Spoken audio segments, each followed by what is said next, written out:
빌립보서 1장 12절에서 21절 말씀. 형제들아, 내가 당한 일이 도리어 복음 전파에 진전이 된 줄을 너희가 알기를 원하노라.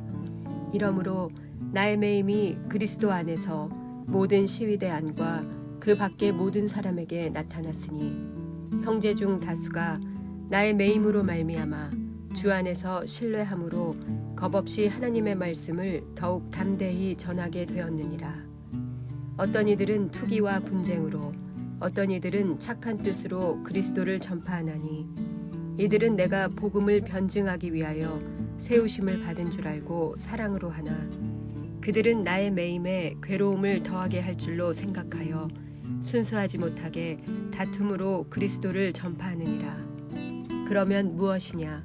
거칠애로 하나 참으로 하나 무슨 방도로 하든지 전파되는 것은 그리스도니 이로써 나는 기뻐하고 또한 기뻐하리라. 이것이 너희의 간구와 예수 그리스도의 성령의 도우심으로 나를 구원에 이르게 할 줄 아는 고로 나의 간절한 기대와 소망을 따라 아무 일에든지 부끄러워하지 아니하고 지금도 전과 같이 온전히 담대하여 살든지 죽든지 내 몸에서 그리스도가 존귀하게 되게 하려 하나니 이는 내게 사는 것이 그리스도니 죽는 것도 유익함이라. 아멘. 함께 기도하겠습니다. 하나님, 우리의 삶의 어떤 상황 속에서도 또 어떤 환경 속에서도 주로 인하여 기뻐하며 또 주께서 공급하여 주시는 그 은혜로 살길 원합니다. 하나님, 오늘도 내 삶의 그 무엇을 뛰어넘는, 그 무엇을 뛰어넘어버리는 하늘의 기쁨을 우리에게 허락하여 주옵소서. 이 모든 말씀 예수님 이름으로 기도하였습니다. 아멘. 할렐루야.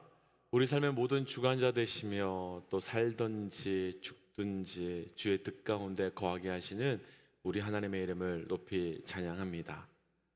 오늘 우리가 함께 나눌 말씀의 제목은 억울해서 기쁠 수 있는 이유.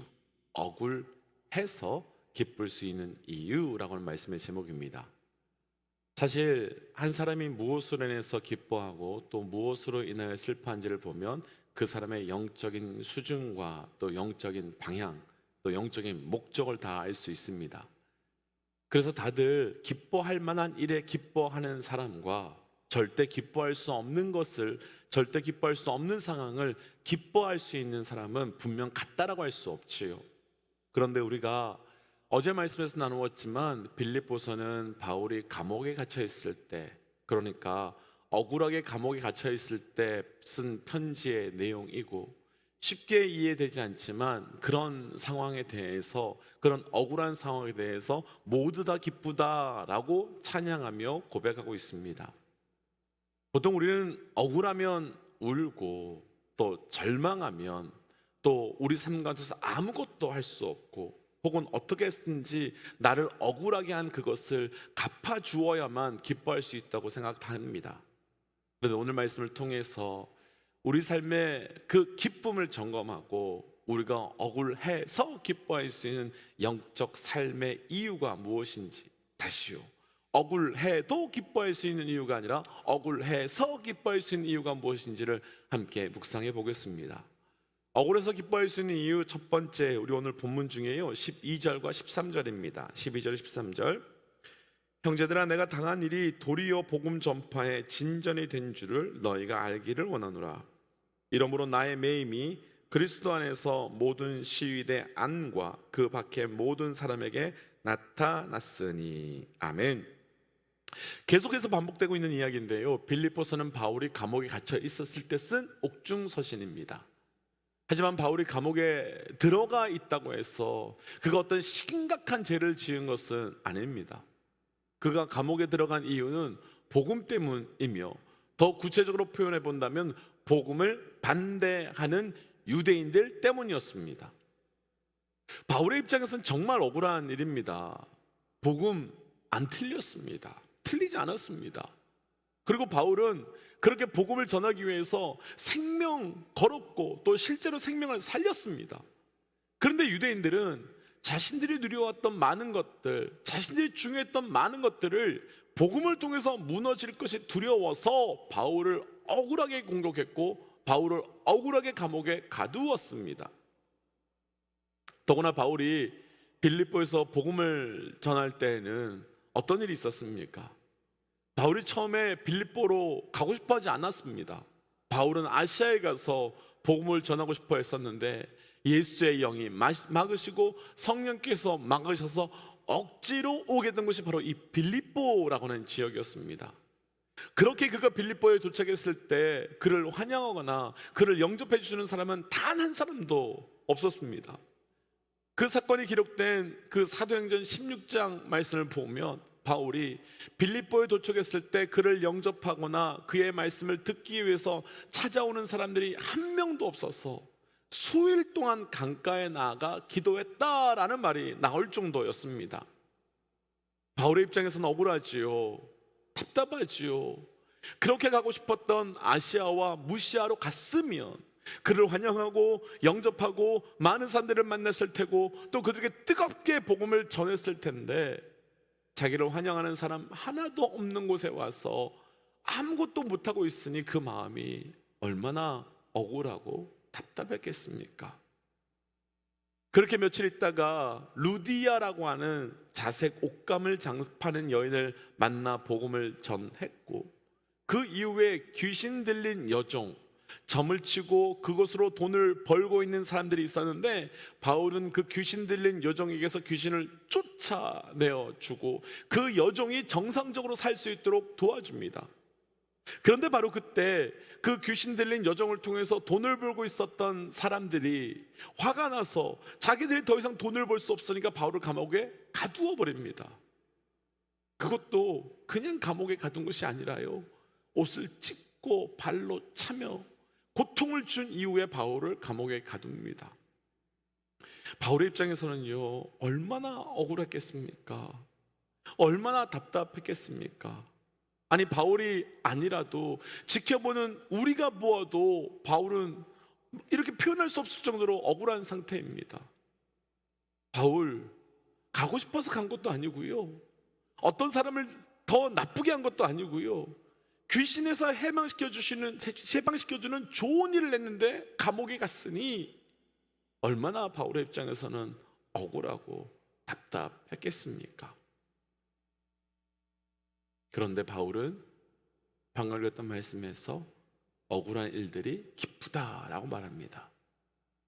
억울함에도 불구하고 바울이 그 기쁜 것이 아니라 억울해서 기쁘다고 말합니다. 다시요, 억울함에도 불구하고 기쁘다가 아닙니다. 바울은 억울해서 기쁘다라고 말합니다. 어떻게 억울해서 기뻐할 수 있을까요? 우리가 조금 전에 읽었던 11절 말씀 한번 보시겠습니까? 12절 말씀을 보면 내가 당한 일들이 복음 전파한 일에 진전이 되었기 때문이다 라고 말합니다. 먼저 결론부터 나누고 좀 말씀을 나누면 억울해서 기뻐할 수 있는 이유는 그 억울함을 통해서 복음이 증거되고 있었기 때문이며 그 억울함의 이유는 복음을 위한 것임을 알고 있었기 때문입니다. 그래서 바울은요, 억울해도가 아니라 억울해서 기뻐할 수 있었던 겁니다. 바울은 조금 전에 읽었던 13절에서 자신이 억울해도가 아닌 억울해서 기뻐할 수 있는 구체적 이유를 설명하는데 13절 한번 보세요. 자신이 감옥에 들어가게 되어서 모든 시위대 안과 밖의 사람들을 만나게 되었다라고 말합니다. 무슨 사건입니까? 앞에서 나눈 것처럼요, 바울은 빌립보에서 귀신 들린 여종에 고쳐 주었고 그로 인해서 감옥에 들어가게 되었습니다. 그런데 감옥에 들어가 있던 그날 저녁에 바울과 실라는 찬양하였고 찬양하던 중에 하나께서 옥문을 활짝 열어주는 기적을 베풀어 줍니다. 그 옥문이 열리게 된 것을 보고 간수들은 바울과 실라가 도망갔다 생각하고 책임질 것이 두려워서 스스로 목숨을 끊으려 할 때 옥문이 열려 있음에도 불구하고 도망가지 않았던 바울과 실라가 여전히 옥 안에 있는 것을 발견하게 됩니다. 바로 그때 그 사건으로 인해서 간수와 그의 가족들은 예수를 영접하게 되고, 그 간수에게 그 유명한 말씀, 주 예수를 믿으라 그리하면 너와 내 집에 구원을 얻으리라 라고 선포해 줍니다. 만약 바울이 감옥에 들어가지 않았다면, 만약 바울이 억울한 일을 경험하지 않았다면 바울은 간수들과 그의 가족들을 만날 수 없었을 겁니다. 만약 바울이 억울하게 감옥 속에 들어가지 않았다면 이후에 아그리빠 혹은 가이사 황제 같은 사람들을 만나서 그들 앞에서 복음을 증거할 수 있는 기회는 절대로 얻을 수 없었을 겁니다. 왜 바울이 억울해서 기뻐할 수 있었을까요? 어떻게 억울한데 기뻐할 수 있었을까요? 그 안에 하나님의 일하심이 있고 그 안에 복음의 흘러감을 볼 수 있었기 때문입니다. 그러니까 바울은 억울해도 기뻐한 것이 아니라 오히려 바울은 억울해서 기뻐할 수 있었던 겁니다. 왜냐하면 역사의 주가 되시는 그 하나님께서, 좋으시고 선하신 그 하나님께서 나의 삶을 억울하게 하실 때에는 그 안에 하나님의 일하심이 있음을 보고 듣고 경험했기 때문입니다. 사랑하는 믿음의 동역자 여러분, 저를 비롯해서 우리 중에 단 한 사람도 억울한 일들을 경험하지 않은 분들은 없을 겁니다. 그런데 때로는 억울한데 억울해도 기뻐해 보겠다고, 억울해도 기뻐해 보겠다고 합니다. 그런데 그 안에 있는 하나님의 뜻과 하나님의 역사와 하나님의 일하심을 본다면 억울해도 기뻐할 수 있는 것이 아니라 억울해서 기뻐할 수 있는 삶으로 넘어갈 수 있는 거지요. 혹 여전히 그 어떤 억울함으로 인해서 마음 아파하시는 분들 계시다면 그 안에 있는 주의 일하심을 이 말씀을 통하여 발견하셔서 억울해서 기뻐할 수 있는 은혜가 우리 모든 믿음의 동역자들에게 있기를 주의 이름으로 축복합니다. 두 번째, 억울해서 기뻐할 수 있는 이유 두 번째는 20절부터 21절입니다. 20절, 21절이에요. 나의 간절한 기대와 소망을 따라서 아무 일에든지 부끄러워하지 아니하고 지금도 전과 같이 온전히 담대하여 살든지 죽든지 내 몸에서 그리스도가 존귀하게 되려 하나니 이는 내게 사는 것이 그리스도니 죽은 것도 유익함이라. 아멘. 바울은 아무 일에도 부끄러워하지 않는다라고 말합니다. 우리는 억울한 일을 당하면 부끄럽지요. 그 당한 일 때문에 부끄럽기도 하고 나를 억울하게 만든 사람들에게 졌다라고 하는 생각이 또 들어서 억울해합니다. 그리고 그런 것 아닌데 잘 알지도 못하는 사람들이 나를 그렇게 볼 것이 걱정되어서 또 두렵고 또 억울합니다. 그런데 바울은 내가 감옥에 들어간 일들, 내가 매맞은 일들, 내가 끌려간 일들 하나도 부끄러워하지 않는다고 말합니다. 그리고 그 이유에 대해서 억울해지는 나의 몸에서 그리스도가 존귀하게 된다면 내가 살아도 죽어도 괜찮다라고 말하고 있습니다. 바울이요, 억울해서 기뻐할 수 있는 두 번째 이유는 바울의 삶은 나의 유익을 위해서 사는 삶이 아니라 그리스도의 유익을 위해서 사는 존재이기 때문입니다. 바울의 삶의 그 핵심 가치가 내가 아니라 바로 그분이기 때문입니다. 먼저 축복하기는 저를 비롯한 우리 모든 믿음의 동역자들이 나의 유익이 아닌 하나님의 유익을 따라 살아갈 수 있는 영적 은혜가 우리에게 있으시기를 주의 이름으로 도전합니다. 사실 우리의 삶에서 무엇을 핵심 가치로 붙들고 사느냐의 문제는 참으로 중요한 문제입니다. 조금 전 말씀에서 바울은 내가 살든지 죽든지 내 몸 안에서 그리스도만 존귀케 되면 된다라고 말합니다. 그러니까 바울은 내 생명이 핵심 가치, 절대 가치가 아니라 하나님이 존귀케 되는 것, 그것이 핵심 가치, 그것을 절대 가치로 붙들고 있다는 겁니다. 예수님의 제자들을 한번 생각해 보지요. 예수님의 제자들은 우리가 때때로 좀 무시하는 경향이 있지만 사실 제자들이요 엄청난 사람들입니다. 왜냐하면 예수님을 따르기 위해서 자기의 삶을 다 버리고 어쨌든 포기하고 따라갔지 않았습니까? 우리는 사실 3년 고사하고 3일간 부흥회하는 것도 어렵다고 말하는데, 제자들은 3년이나 어찌되었던 예수님을 따라가고 헌신하는 사람들이었습니다. 그런데 그렇게 예수님께 그 삶을 다 헌신한 것처럼 보이는 제자들이 예수님께 구한 것은, 예수님, 나중에 주께 영광이 임하면 우리 누구는 한 오른쪽에 누구는 왼쪽에 앉게 하여 주옵소서, 그 말이었습니다. 그리고 십자가 앞에서 예수님을 버리고 다 도망갔습니다.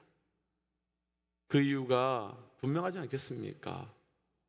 예수님을 따른 절대 이유가 예수님께 있지 않고 내게 있었기 때문입니다. 예수님을 따른 목적의 절대 이유가 하늘이 아닌 땅에 있었기 때문입니다. 교회를 섬기다 보면 리더십이었을 때나 혹은 아니었을 때, 내 의견대로 되었을 때, 또 내 의견대로 되지 않았을 때, 그런 것과 아무 상관없이 한결같이 열심히 섬기시는 분들을 봅니다. 그런 분들을 볼 때면 머리가 숙여지고 그분들의 신앙이 참 존경스러워집니다. 만약 내 뜻대로 되지 않고 내 의견이 받아들여지지 않고 내 생각대로 되지 않아서 나에게 사람들이 집중되지 않는다면, 또 때로는 어떤 분들은 견뎌내지 못합니다. 그러면서 내가 나를 위해서 하는 말이냐, 내가 교회 위해서 성도회에서 이렇게 말하고 이렇게 헌신했는데 왜 나를 막느냐, 못하게 하느냐, 왜 함께하지 않느냐, 이렇게 비난합니다. 그리고 저도 교회에서 목회자로 있으면서 그런 마음 들 때가 정적에 참 많이 있습니다. 그런데 우리가 기억해야 될 것이 있습니다. 우리에게 중요한 것은요, 무엇을 한다, 무엇을 하지 못한다는 것이 아닙니다. 우리에게 중요한 것은 할 수 있다, 할 수 없다가 아닙니다. 우리에게 진짜 중요한 것은 그분이 존귀케 되는 것입니다. 우리에게 중요한 것은 우리 안에 있어서 절대 핵심가치, 정말 우리 가운데 붙들어야 되는 절대 핵심가치는 그분의 유익을 구하며 사는 겁니다. 그러니까 하지 못해서 그분의 유익을 구한다면 괜찮은 거예요. 해서 그분의 유익을 구한다면 괜찮은 거예요. 그러나 했는데 그분의 유익을 구하지 못한다면 멈추어야 되는 거예요. 못했는데도 그분의 유익을 구하지 못한다면 아예 하지 말아야 되는 거지요. 도전하기는 우리 믿음의 동역자들의 삶에 그것을 온전히 분별함으로 나의 유익이 아닌 그분의 유익을 내 삶의 절대 가치로 붙들고 살아가시기를 주의 이름으로 도전합니다. 그래서 이 시간 이렇게 기도하고 싶습니다. 하나님, 억울해도 기뻐하는 삶을 뛰어넘어 억울해서 기뻐할 수 있는 삶이 되게 하여 주옵소서. 그러기 위해 내 삶의 억울함의 때에 하나님의 일하심을, 하나님의 역사하심을 보게 하여 주시고, 내 삶의 가장 귀한 것이 내 하나님의 이름이 존귀케 되는 것, 내가 존귀케 되는 것이 아니라 내 하나님의 이름이 존귀케 되는 것으로 살아가는 자 되게 하여 주옵소서라고 우리 함께 시간 말씀 기억하며 기도하고 또 삶의 자리로 돌아갈까요? 함께 기도하겠습니다. 기도하지요. 하나님 안에서 하나님 말씀 주시옵소서. 하나님, 억울해서 기뻐할 수 있는 삶이 되길 원합니다. 억울해도 기뻐하는 것이 아니라 억울해서 기뻐할 수 있는 삶이 되길 원합니다. 그러기 위해서 그 안에 있는 주의 뜻을 보게 하시고, 그래서 그 뜻 앞에 반응하게 하시고, 하나님께서 그 안에 있는 하나님의 놀라운 존귀케 됨을 보게 하여 주셔서 우리 삶의 목적이 내가 존귀케 되는 것이 아니라 주의 존귀함이 나타나는 삶 되게 하여 주옵소서. 하나님, 억울해도 우리 삶이 기뻐하는 것이 아니라 억울해서 기뻐할 수 있는 삶이 되게 하여 주옵소서.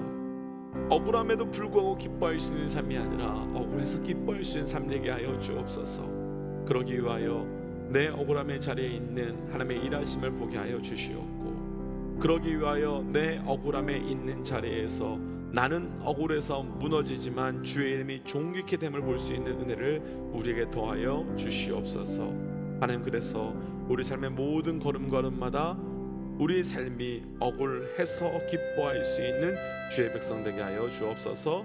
이 모든 말씀 예수님 이름으로 기도하였습니다. 아멘. 사랑하는 믿음의 동지 여러분, 세상은 억울하면 기뻐할 수 없지요. 그런데 믿음의 사람들은 억울함에도 기뻐하는 것이 아니라 억울해서 기뻐할 수 있는 그 자리까지 나아가야 합니다. 우리 2023년이 그렇게 기뻐할 수 있는 자리 될 수 있기를 주의 이름으로 축복합니다. 우리 함께 시간 선포하고 기도의 자리로 또 삶의 자리로 돌아가죠. 함께 선포하겠습니다. 하나님은 살아계십니다. 아멘. 오늘도 승리하십시오. 함께 기도하지요.